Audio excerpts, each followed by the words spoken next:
দ্বিতীয় শ্রেণীর শিক্ষার্থীবৃন্দ, সবাই কেমন আছো? আশা করি ভালো আছো। আমিও ভালো আছি।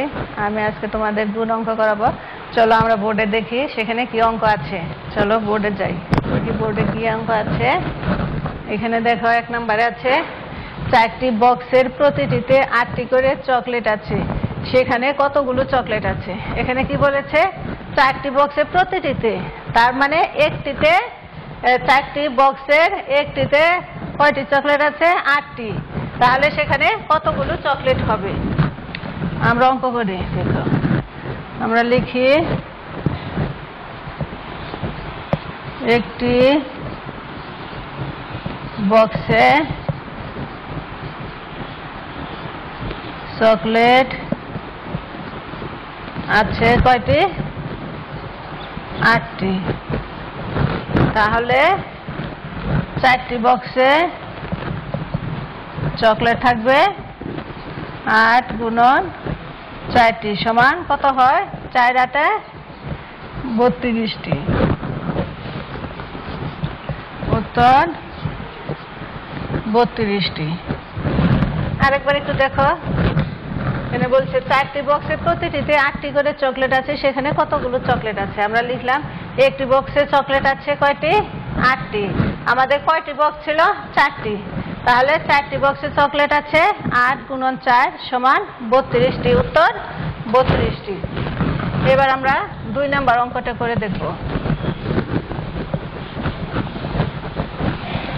দেখো 2 নম্বরে কি বলেছে?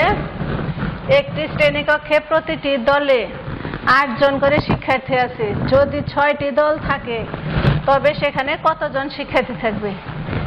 প্রতিটি দলেও, কথার অর্থ হচ্ছে একটি দলে 8 জন শিক্ষার্থী আছে, 6টি দলে কয়জন শিক্ষার্থী থাকবে? আমরা ঝটপট অঙ্কটা করে ফেলি। আমরা লিখি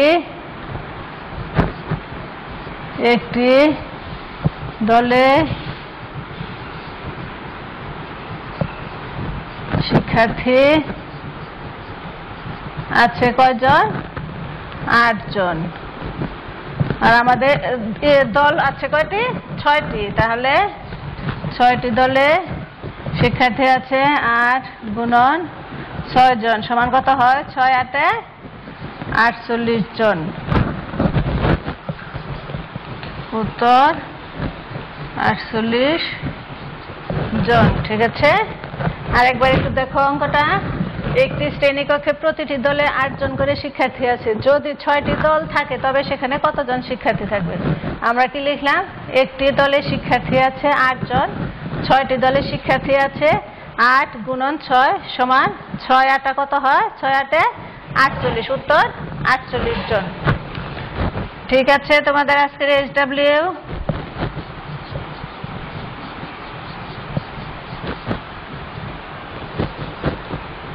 আজকের পাঠটি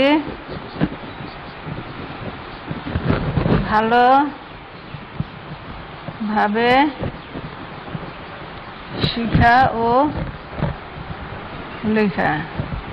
ঠিক আছে, আমি আজকে যে 2টো অঙ্ক করালাম আশা করি বুঝতে পেরেছ, আর সবাই বাসায় অঙ্ক দুটি করে ফেলবে। তো প্রিয় শিক্ষার্থীবৃন্দ, তোমরা জানো দেশে এখন করোনা কাল চলছে, আর এ থেকে সুরক্ষা পাওয়ার জন্য তোমাদের সবাইকে ঘরে থাকতে হবে। প্রয়োজন ছাড়া কেউ বাইরে যাবে না, আর নিয়মিত পড়ালেখা করবে। ধন্যবাদ সবাইকে।